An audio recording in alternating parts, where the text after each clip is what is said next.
So this is coming from the from Sherwin Gatchalian, Senate President pro tempore. Ulitin ko, hindi ka Senate President pro tempore, si Loren Legarda ang Senate President pro tempore. She was elected by 13 members. Naku, matagal-tagal na ho tayong hindi nakakanood ng live nitong si Ma'am Joey. Shoutout dito kay Ma'am Joey, palakpakan ho natin. Kasama niya ho dito sa video na to, si Ma'am Shas Rugando Saso. Siyempre, no, isa sa mga malupit hong mag-analisa pagdating sa politika sa ating bansa.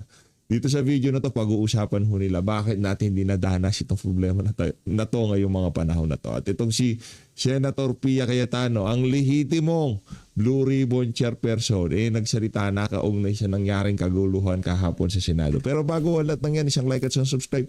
Masaya na ho tayo dyan. At sa mga gusto sumali sa ating community, yung join button, nandyan lang po sa babae. Nakarerekta ho kagad tayo dito kay Sen Pia, no? Kasi marami ho siyang mga binitawan dito kay Win Gatchalian, kung saan panigurado pagka napanood ito ni Win, mahuhulog siya sa kanyang kinauupuan. Share niyo ho itong video na to at patuloy-tuloy ho tayo sa pananalangin. Hindi lang ho sa mga kaalyado natin, maging sa mga vlogger. Itong si Ma'am Joey, panalangin din ho natin, no?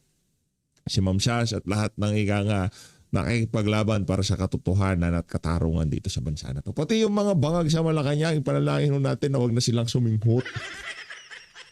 Kasi habang sumisinghot yung mga yan, hanggang 2028, wala akong mangyayari dito sa bansa na to. Right, tayo muna tayo dito kay Ma'am Sen Pia. Hindi, dito na muna kaya tayo kay Ma'am Shas. Hindi, kaya Sen Pia muna tayo. Game.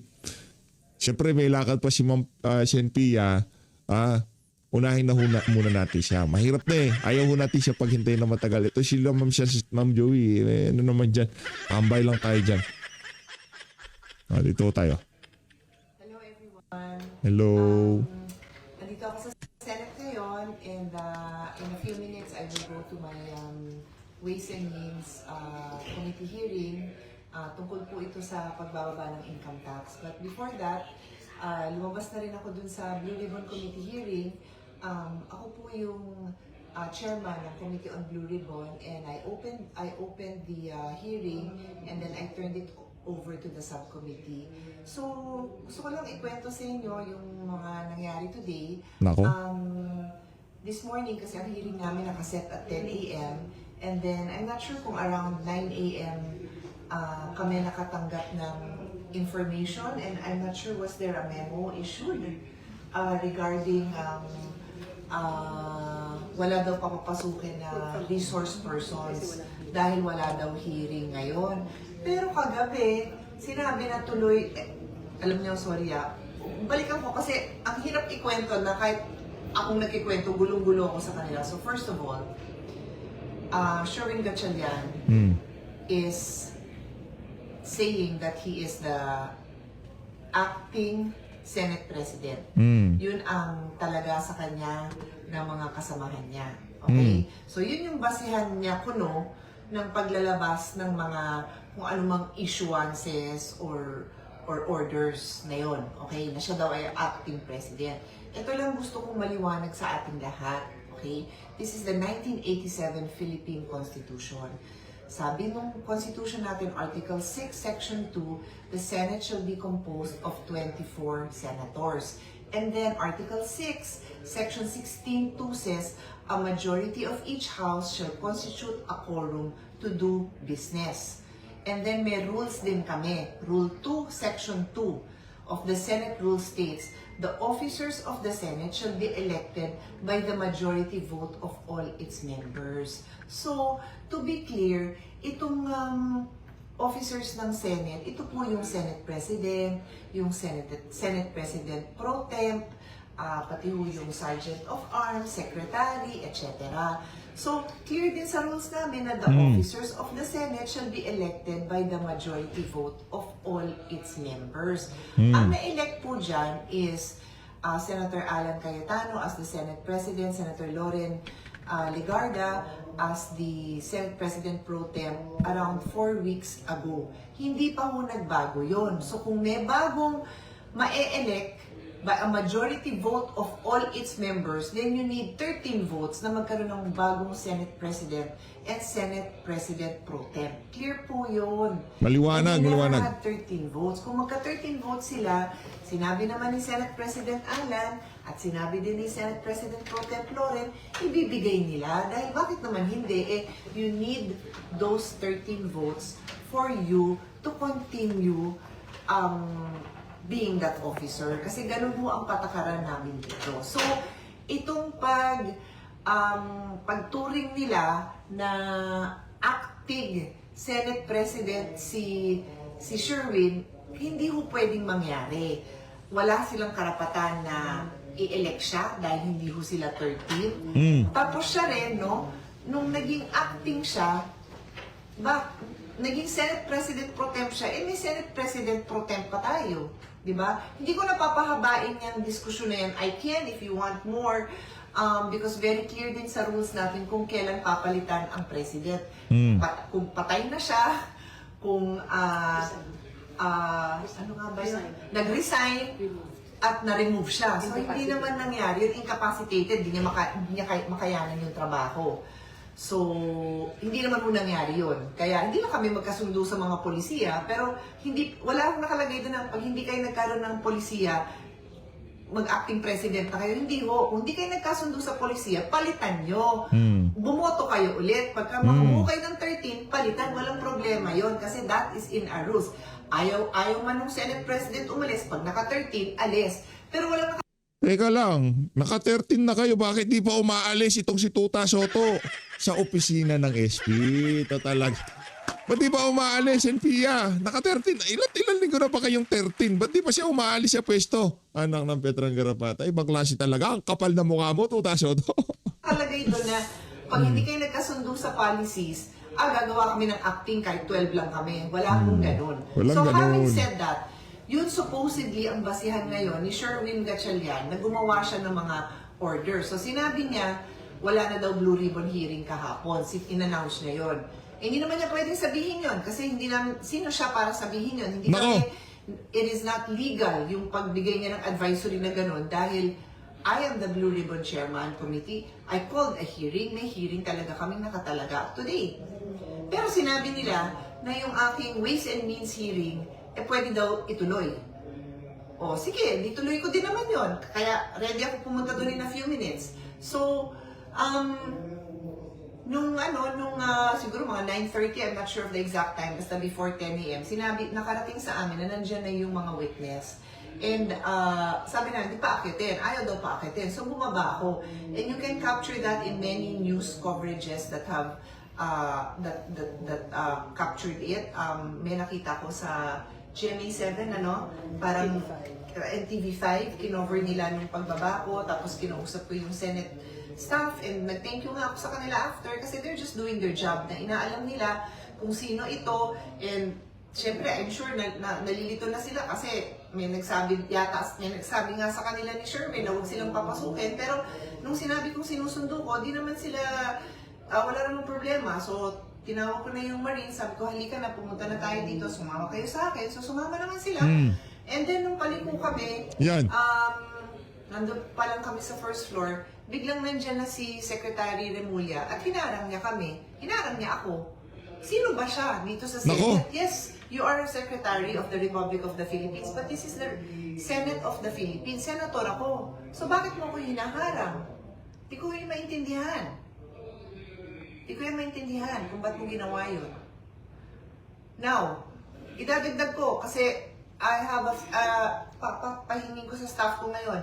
Meron din nilabas na instruction si Senator Gatchalian. Ito ba yun na sinabi niya na sinabi ni Gatchalian na pinapunta niya dito si Secretary Remulla for anong reason? To help security. Anyway, pangarap ko yung statement because hindi ako yung nagsabi ng statement niya, siya. Pinapunta niya dito. Bakit? Ba't kailangan siya papuntahin dito? May Sergeant of Arms naman tayo. May security naman tayo. Maayos tayo dito. Ba't mo siya pinupunta? Siya yung nanggulo. Hindi niya ako pinayagan. Okay ba sa inyo yon, mga senators na kasama ko? Okay sa inyo yon? Ng isang senador, pipigilan? Hindi man tayo magkasundo sa policies. I will not allow somebody to do that to you. This is us. 24 senators, we are allowed to be here. Why would you do that? So ito, babasahin ko sa inyo. Inquirer. Quoting lang naman po ako sa Inquirer. Sabi dito, Interior and Local Government Secretary John Vic Remulla went to the Senate on Thursday upon Senate President Pro Tem Sherwin Gatchalian's request. Gatchalian confirmed during a press briefing, I personally sought the assistance of Secretary Remulla to ensure order and that the Senate premises is well protected. O ano nangyari, Sherwin? Ako yung hinaharang. May kasama akong guest, yes. O, ba't kailangan gawin yon? So yun ang isipin natin. Ano, Sherwin? Sherwin! Pambira, oo. Galit na itong si Senpia. Galit na si Senpia. Kayo kasi dyan eh. Ito yung kasi mga aso ni Lise. Nagkakalat eh. Mantakin nyo pati SILG. Nagkalat din si Senado kahapon. Hinimas-himas yung muscle nitong si Sir Robin. Pambihira talaga, oo. Pagka gumagawa tayo ng kung ano-anong mga instructions, di nyo iniisip kung ano nagiging consequences. Ako yung hinaharang na makapasok dito sa sariling opisina. Anyway, so nakapasok na tayo. Thank you again to the Senate staff, to the media na nakatulong, nakarating tayo doon. So okay na. Okay na. I did my opening statement dun sa Blue Ribbon Committee hearing. And then, nagpaalam na nga ako because magpe-prepare na ako for my next hearing. Tapos, nakakita na naman ako ng another announcement. Patingin ulit. Babasahin ko sa inyo. Galawang adik talaga eh, no? Sa, mahirap makita kasi maliit, pero I will read it. I will read it to you. So this is coming from from Sherwin Gatchalian, Senate President Pro Tempore. Ulitin ko, hindi ka Senate President Pro Tempore, si Loren Legarda ang Senate President Pro Tempore. She was elected by 13 members. Aray ko. Ang harsh.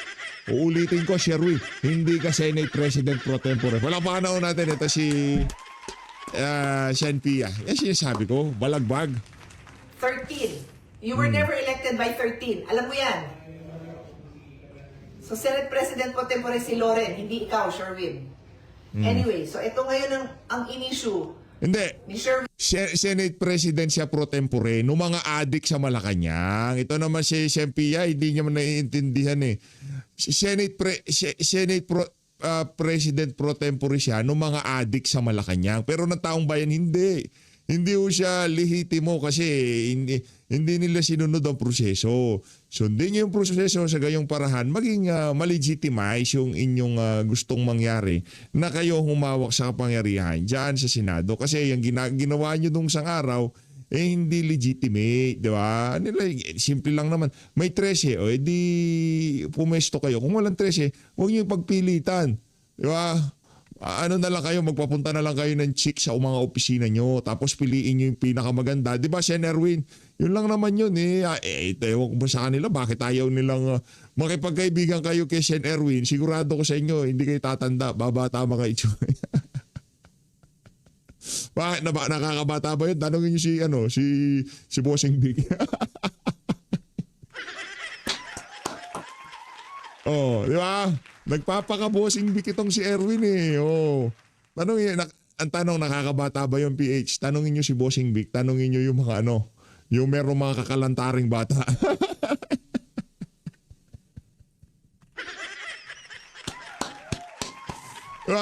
Ayaw tumanda. Oh, simple lang sagot dyan.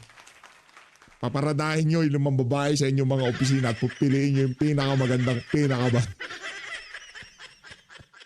lang yan. Diba? Kakaya. Senador pa naman kayo tapos dinideliveran kayo ng maleta. Hindi lang maleta, pati babae pala. Di umano, sabi ng mga magigiting na Marines. Where he is imagining that he is the Senate President Pro Tempore. Aray ko. Sabi niya, shorten work hours for June 4 today. Since no official business has been scheduled today. Doon ako nalilito. Kasi sinabi kahapon, tuloy yung hearing ko. So ano ba talaga? Ano ba talaga kayo? Yung Blue Ribbon na wala kang karapatan na i-cancel, kinancel mo, pero hindi namin binibigyan ng validity yung statement mo. Yung yung ways and means ko, sabi mo tuloy, pero ngayon naman sinabi mo, since there is no official business that has been scheduled today. Bakit? May alam ka ba kung may official business yung mga senators dito? Every day, we conduct our own meetings, we conduct our own dialogues, we conduct our own consultations. So, sino ka para sabihin mo na walang official business dito? Hindi ba official yun na pag isang senador, paano kung meron siyang foreign delegation, kung meron siyang mga advocacy group, official business yun. Alam mo, tinanong mo lang ang schedule ng lahat ng senador para malaman mo na walang official business na ganap. At alam mo, may blue ribbon. Pero alam na natin na hindi mo nire-recognize yun. Sige. So, sabi niya, since no official business has been scheduled today, June 4, and in consideration of the safety, security, and well-being of Senate personnel, in light of anticipated activities within and around the Senate President, Senate President Pro Tempore Sherwin Gatchalian has authorized all Senate officers and employees who reported on site to leave the office beginning at 10 a.m. 10 a.m. Yung Blue Ribbon hearing, 10 a.m. Ano yung purpose nito? Alam niyo na, di ba? Pero siguro kailangan sabihin, right? Why would you put the Senate staff in that position? Nandyan sila, pumasok. Nag-a-assist. Ba't po sila gaganunin? Baka adik na rin si Sherwin. Baka adik na rin si Sherwin Gatchalian. Baka, hindi ko sinasabing adik. Baka adik na rin siya. Nagsasama kasi kayo sa mga adik, kaya ganyan. Di ba, ganun mo yun. Kung sino mga kaibigan mo, pakita mo sa akin yung 5 kaibigan mo at sasabihin ko kung ano mga pinagagawa mo sa buhay mo. Diba? Kung kasama mo puro manginginom, magiging manginginom. Kaya si Auntie Claire, tatakot ako dyan eh. Gumaganon-ganon na siya minsan eh. Gumaganon-ganon na siya eh. O, samahan mo yung mga mahilig nagmumotor. Bukas makalawa, panigurado, bibili ka na ng motor. Tayo, malapit na. Abangan niyo ho. Magmo-motovlog na lang tayo dito sa PH. Motovlog na lang tayo, okay? Wala nang politika, ano? Motovlog na lang tayo. Oh, magmo-motovlog na lang ho tayo. Bigla yung bukas makalawa makikita yung si PH update. Nakamotor na. Motovlog na lang tayo, di ba? Oh, sige. Pasyal na lang tayo, no? Oh, sige. Oh, kung di mang kaibigan mo o walang ginagawa sa buong maghapon kundi chismisan, ikaw ang pang-anim na marites. Ano kung ang 5 kaibigan mo, 3 kaibigan mo ay mga adik o 4, bukas makalawa sigurado naghahanap ka na ng source. Diba? Kaya ako, medyo napapatanong na ako dito kay Win. Adik ka na din ba? Diba? O dito tayo kay Ma'am Sash Rogando Sasha, dito kay Ma'am Joey Dibib. Pagdasalo natin yung mga kapanalig nating mga vlogger sa kabilang parlor dahil dapat ano sila, yung tipong wag puro kaperahan. Nang toka. Akala ko siguro nila yung ibinabayad sa kanila na 50,000 sa isang buwan, yung mga maliliit kasi malalaki yan eh. 10,000 yung mga sigurado. 500,000 daw yung minimum dun sa mga medyo nagpo-views 500,000. Mababa yung 100, 200 sa mga nagpo-views nila. Akala ko siguro nila yung 100, 50,000. Yung 50,000 yung pa-like lang siguro, pa-comment, pabira-bira ganun. Yung walang medyo mga nanonood, yung 500,000 piso. Akala ko siguro nila forever na yan. Hindi ho. Ano lang yan? Dahil nga mga bangag yung nabigay sa inyo niyan at galing sa sigurado naman galing sa nakaw yan. Kasi ba't naman lagi pamimigay yung mga pera nila, no? Yung mga bangag nga eh. Hindi yan kumbaga hindi yan ika nga magbubunga ng positibo sa inyong mga buhay-buhay. Workshop wisdom galing kay PH. Hindi porke may pera kayo, ibig sabihin magbubunga na ng positibong mga bagay yan sa inyong mga buhay. Ingat kayo, baka yung mga nagbibigay sa inyo dahil bumabatak. Pagka hindi nyo tinanggap yan, ang unang requirements, kailangan nyo munang bumatak. O mag-ingat kayo ha, huwag kayong babatak. Kahit hindi na kayo bigyan, basta huwag lang kayong bumatak. O dito tayo kay Ma'am Sasha, dito kay Ma'am Joey. Idolo to eh. The glow is so real. I love it. Yung Lagdaw is sige, Ma'am Sas. real. Ganda ni Ma'am Sas. Palakpakan nga natin. Yung sabi ko. Yeah. Tsaka si Miss Joey patuloy pa Ay, rin pakita natin si Miss Joey. nag-glow up, and I'm very happy na everyone is at least staying healthy, no? So Healthy, sa lahat healthy. na nag-stay, Di ko kilala yung nagsasalita, thank you pero na nandito saludo. tayo, na we are standing in solidarity regarding sa mga nangyayari sa atin, no? Honestly, parang halos lahat naman nung mga talking points kanina, I feel they already voiced out yung mga frustration na nararamdaman ko. So parang talagang roller coaster siya kanina throughout the day, na parang ah,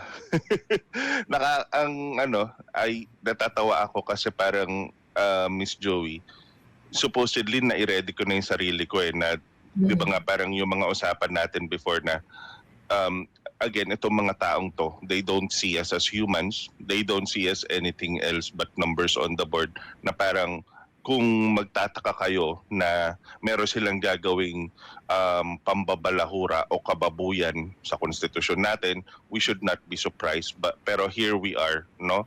Na parang hindi pa rin, nahihirapan pa rin ako maramdaman na mag-sink in yung pakiramdam na ginawa talaga nila yan, no? Right in front of everyone, right in front of the Filipinos. No, parang, so, yung usurpation ng power na ginawa nilang ganon, that is really a blatant disregard for every Filipino that actually, yes, Mrs. You know why they were so bold? Do tell, sige, Mrs. Ano po tingin nyo? Kasi, Because when they arrested PRRD, and then there was no uprising that stopped it. They yes, realized that, they can pretty much do anything, ano? na parang, we were able to do this to the highest rating, to the president with the highest exit rating, the most popular president in living memory. Okay. Kaya wala nang pakialam si wala nang pakialam si BBM na sumundin yung political capital niya We were able to get away with this, na kinuha namin siya, tapos wala namang nag-alsa, and etc. We can do everything. Ganyan ang nasa isip na ng mga yan. Na, Yep. kaya ito mga kakamping, sinasabi ko na nga na, dude, you are nothing compared to PRRD when it comes to support of the people. Kaya nga, Kaya nga, diba? Kaya itong nangyari ngayon sa Senate, for the Addictus Benedictus. Girl, ano lang to, this is just another day. yeah. Just This the is search na lang another sa kanya day for yan them. Just Oo, another, parang side dishes lang sa kanya. yeah, compared to what happened to what they did to PRRD, na nagkaroon pa ng group effort. Ito hindi na to group effort, ano nga lang ata ito ganito lang to. Kunwari ako si Ma'am, si Joey, no? Oy, Inday, ay girl, tawagin mo nga yung ko, yung hardinero ko. Ikaw, kunwari hardinero ko. Yung Hardinero. cupbearer niya. Yan. Hardinero. Yes, ma'am. Tawagan mo nga si sabihin mo pag hindi siya is ganon. Ganon na lang, girl. Ito yung mga tipong inuutos na lang sa hardinero para takutin yung senador. Sabi ng, hello po, Senator M. Ako po ang hardinero ni ganyan. Oh my God! Kaya mo hardinero Ganon daw ho ang reaksyon nito si nung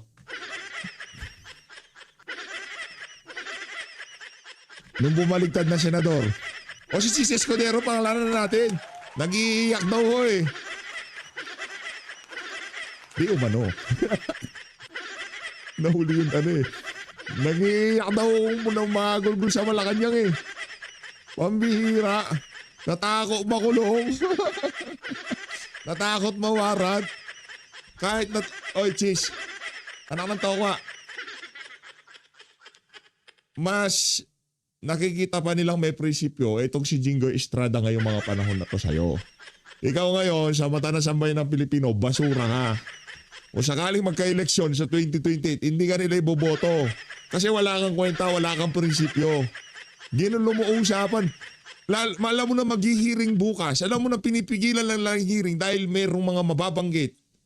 Magkakaalaman na, mapupunta na sa record. Ngayon, ano pa tayo, medyo napunta ba sa record na Senado talaga yung nangyari kahapon? O, hindi natin alam. Ang bottom line dito, kung ano man yung nangyari na yon, malaki-laki, maraming tao ang nakapanood doon sa mga isiniwalat ng 18 Marine. Marami. Sa Net25 pa lang, 1 million eh. Sa ibang mga network, 2 million. O tayo sa PH update, siguro mga konti lang tayo, di ba? O kahit na, yung solid naman yung community natin, okay lang, kahit konti lang tayo dito. Di ba? Importante, solid tayo, di ba? O. Sa SMNI, marami din siguro, mga nasa 800,000. Marami-rami mo. Ano yun hindi yun isang tao kasi ang laking, ang eng mo naman kung nanonood ka dito, nanonood ka doon, siya pinapanood mo. Natural ho, ano na yun, pwede mo nang, i-total na yung ganong karaming tao nanood doon sa pagdinig na yon. Pagdinig o kung ano man, mahalaga marami nakatunghay kung gaano kalaking kabalbalang ginawa ng administrasyon ni Marcos Jr. What they did to PRRD instilled fear to every politician in the Philippines. Because, Yes. papalag ka? Nakita mo yung ginawa namin kay Digong? Correct. Ano kasi? Correct. Do you really think that the Malacanang don't look at Digong like someone na talagang Nasa pedestal yan eh in terms of yung capabilities this is a niya. giant in Philippine politics. Kaya yun una nilang ginawa, patumbahin si Digong. Kasi pag napatumba na nila si Digong, everything is just walk in the park. Yep. Tama si Joey. We deserve what we tolerated. So yung nangyari kay Digong yun, nung kinuha siya, sinalagay sa plane, with no uprising, with nothing, with no, ang nangyari lang is, okay, nirewardan sa election yung mga kakampi ni Digong, for them, so what? But sa kanila, you cannot take it away from them that they were able to do that to Digong. You have to give them kudos to that they were able to pull that off without any uprising. Kasi yun ang kinakatakot nila. They tested the water. They gambled. Okay? They gambled with what they did to Digong. And then what they did, they succeeded flawlessly. And then after that, every politician in the Philippines now look at this Addictus Benedictuses and said, okay, we now have a choice. Are we going to bandwagon, or are we willing to risk our political career and end up like Digong? That is now the question that is lingering in the minds of every politician in the Philippines. And now, you saw everything. Yung mga, akala mo may mga prinsipyo sa buhay, ang nakita nila, mag-ano na lang ako, makimaleta na lang ako kaysa mag-end up ako katulad kay Digong. Yan na ang mga nasa isip ng mga yan. Okay? Kasi naisip nila wala namang ang mga tao naman hindi naman nila ako pagtatanggol. So they might as well just join and everything. But the silver lining here is this. We don't know what's bubbling underneath.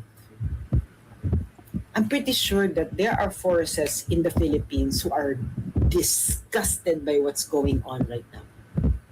Yeah. And then they might just be looking for the proper timing in order to do something. Yes. Kasi ako, I maybe call it fate, no? Kasi that's the only thing that I'm holding on to. Maybe call it fate. But if that's not bubbling, then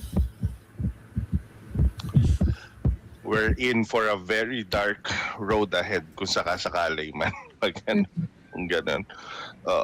Ayun nga actually, gusto ko ring ma-emphasize na yung ginawa nila kay Digong. Parang naalala niyo yung mga hunter na pumapatay ng mga yung nilalagay sa mantel para mga Yeah. prize head nila. Yes, remember this is exactly what happened during the father's time.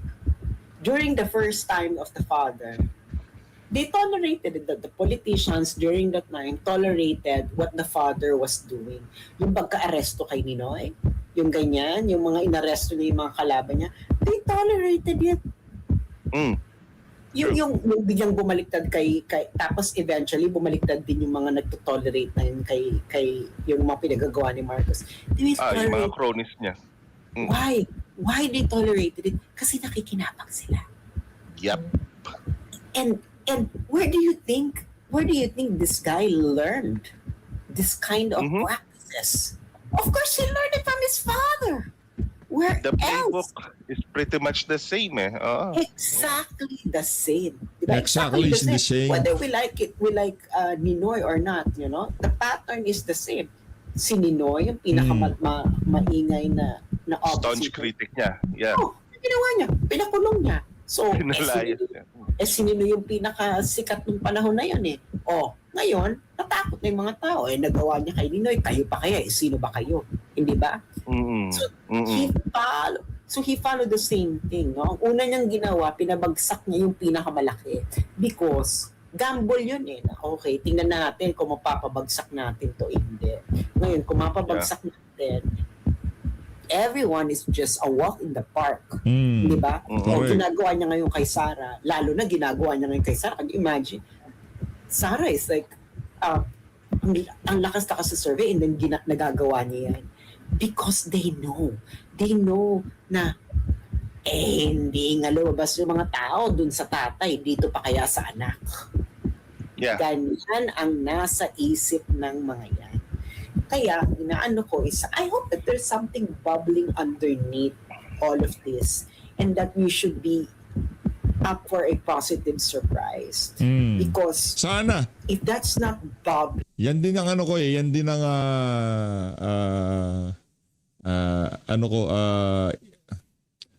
pinagdarasal ho natin. No? Sana magkaroon ng bubbling. then maybe we have to wait for ilang taon na ba ngayon? 3 years? We have to wait for 17 more years. Aray mo. Yeah. Ayun. Mhm. Opo, ano pa? Bali no rin, Miss Joey. Ibig sabihin, walang eleksyon sa 2028. Anong eleksyon? Anong natawa? Yun ngang pinakamataas ang trust at approval rating. Hindi kayo pumalag. Yung pa kayang eleksyon, papalag kayo. Wala. Anong election? Walang aalis sa pwesto. I mean, it's well Eh, and good. di ba gusto naman yan ng mga Pilipino? Diba? Walang nagyaw-yaw noong pinadala sa dahig na dala sa Tatay Digong, walang nangyaring kung ano man, di ba? Di ba, military gusto nyo to? Oh, kung maghirap yung mga sambayan ng Pilipino, pakasama yung mga pamilya nyo doon, ginusto nyo to eh. Hindi ko ginusto, hindi namin ginusto ni Ma'am Joey. Isa kami, kung tawagin kami dito, collateral damage kami. Dahil sa ayaw siya gusto mo, dahil nga ginusto nila eh. Ginusto niya mga dilawan, pinklawan, mga talyanista, ensaymada, mga oligarko, mga men in uniform, mga kapulisan, kasundaluan. Ginusto niyo to. Huwag sabi sa amin, kung hindi ginusto, collateral damage din kayo. Kung hindi mo, PH, kung hindi mo pala ginusto, ano ginagawa mo para ika nga ipahatid sa sambayan ng Pilipino na ika nga, di mo ginusto to. Ito yung naririnig nyo ko. Diba? Pinipilit nating ipakita sa sambayan ng Pilipino na hindi maganda nangyayari dito. Ayoko naman tanongin yung mga kasama natin, mga OFW, ginagawa nila parte nila. Karamihan ng mga nanonood sa ating OFW. Yung mga kasama nating OFW dito, more than enough na ho yung ginagawa nyo para sa bansa na to. Diba? Yung mga nasa Pilipinas,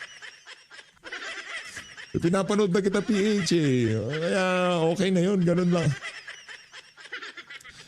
Kahit hindi nyo na ho ako panoorin, wala ho tayong problema dyan. Ano ba gagawin natin? Hindi para manggulo hindi para baliktarin tong gobyerno na to. Anong gagawin natin para ika nga masabi natin, mailabas natin yung ating salubin. Kasi ako dito, 24/7 nilalabas ko sa salubin ko. Kayo ba na ilalabas nyo? Sa comment section ako, hindi naman ho kayo naririnig dyan. Ilan lang naman tayo nakakabasa dyan. Kaya pagka merong prayer vigil, yan. Prayer vigil, kung malapit lang sa inyo, alam ko mahirap, alam ko nakakatamad, alam ko, di ba? Pero kinabukasan na ho natin nakataya dito. Kaya kung merong prayer vigil, merong pagtitipon, sumangkot ho tayo. Diba? Ipagdasal ho natin ang ating bansa. Hindi para baliktarin ang ating bansa. Hindi ho tayo sangayon dyan. Hindi ho tayo sangayon sa kaguluhan. Tayo sangayon sa prayer vigil. Pananalangin. Importante yan. Lagi ko naman nung sinasabi sa inyo dito sa PHP. Panalangin ho natin ang ating bansa. Good na meron tayong mga silver linings, meron tayong mga ganyan. Pero more than anything, now in this very moment, we need to be very present pagdating sa kung ano-ano ba yung mga options natin. Let's think of it as parang our only options is yung pagre-rely sa mga sarili natin, no? So dun muna tayo. It's all well and good to have that positive thinking na somehow merong magsisave sa atin, pero that can only go so far kasi pagdating sa pagbubus ng moral natin to actually be responsible enough to be the one doing the legwork pagdating po sa ano natin, no?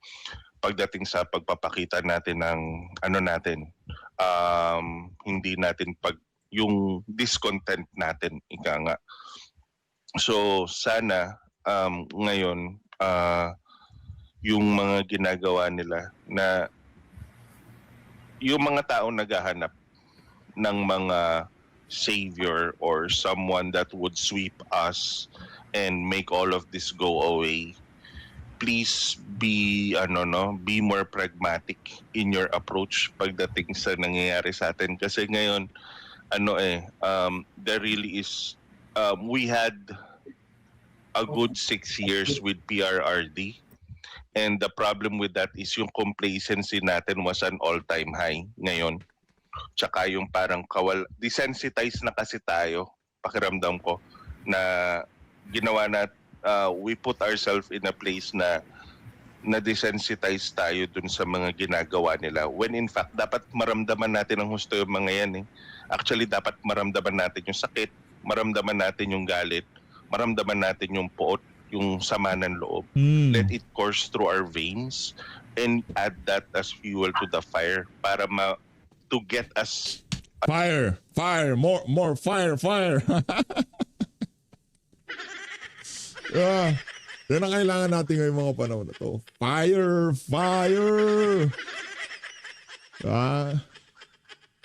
Ay, nako. Raiko. To get us moving. Kasi kailangan maitanim sa utak natin na right now, it's all in our hands. The best effort na nagawa nila Senator Cayetano, nila Senator Marcoleta, they will still keep on fighting the good fight. But we need to understand further that sovereignty works as a two-way street. You have the government, and you have the governed. So parang kailangan may push and pull yan. Hindi pwedeng sa kasamaang palad, hindi natin pwedeng iasa lang sa gobyerno at sa mga representative natin. Kasi ngayon, kailangan kasama na rin naman sa Constitution yun, di ba? Sa preamble natin nakalagay na parang it emanates from us. So kailangan i-practice natin yung power na yan. Bukas, tapos kung nag-aalala pa din kayo, take a long hard look in the mirror. Ano-ano nga ba yung mga pwede nyong gawin na kaya nyo talagang makapag-commit 100%? And then, kung gaano kaliit o gaano kalaki man yan, commit to it 100% para madagdag dun sa dun sa resistance effort na kailangan natin ngayon. So, wala kasing ngayon mahirap mag-isip. Nakamute kayo, Miss Joey? Ito lang, no? What are you going to do kapag hindi matuloy yung Senate Blue Ribbon Committee hearing tomorrow? Mamaya. Mamayang alas 10 yan supposedly eh. 10 a.m. ma'am. So, what are you going to do? And rumor has it that the 18 Marines are going to be arrested. So what are you going to do if they got arrested? Yun na. Those are the hard questions na hindi siya komplikado but they are hard questions, no? So may mga sagot sa kanya. Kailangan natin siya sagutin. And yung sagot na yun, itong video na to, ito si Ma'am Joey. Kita-kita yung pagkabagabag sa kanyang pagmumukha, no? Itong live na to bago yung kaganapan sa Senado. Kahapon. No, at least na parinig ko sa inyo yung mga punto de vista ni Mang Sas, bakit ang lalakas ng loob nitong mga adik na to, na parang yung tipong sige, kaya gusto niyo ganito, gagawin namin yan. Senado, walang constitution, walang rules, sige, walang problema. Baka antayin yung mga acting, buhay ang kabalbalan ho nitong mga to. Dahil yan kay dating Pangulo. Ang tanong, PH, meron ka bang ginawa nung dinagap si dating Pangulo? Wala naman ho ako sa kapangyarihan, pero minarapat ho natin na magpakita ng suporta doon. Hindi ho tayo wala ho tayo sa social media ng mga panahon. Dahil alam natin, ang presensya natin doon, hindi bilang vlogger, bilang Pilipino, bilang nagmamahal sa isang Pilipino, na hindi ho tayo sang-ayon sa pagpapadala sa dahing Netherlands sa kanya. Nagpunta ho tayo sa Villamoral Beach. Marami ho tayo nakasalamuhan nun. Ayoko naman ho kayong tanongin. Karamihan naman kasama natin dito nasa mga OFW. Ginawa nyo na ho yung parte nyo, yung pagpapakita ng suporta kay dating Pangulong Rodrigo Duterte. Noong kapanahonan niya, natapos siya, at nung mga panahon na talagang kailangan niya yung suporta nyo sa social media, nandyan ho kayo. Para sa mga kasama natin dito sa Pilipinas, hindi ko na alam. Wala na ako dyan. Out na ako dyan. So, maraming salamat sa pag-support sa page of Big. Mag-ingat ho kayo lahat. Malalat ng Pilipinas.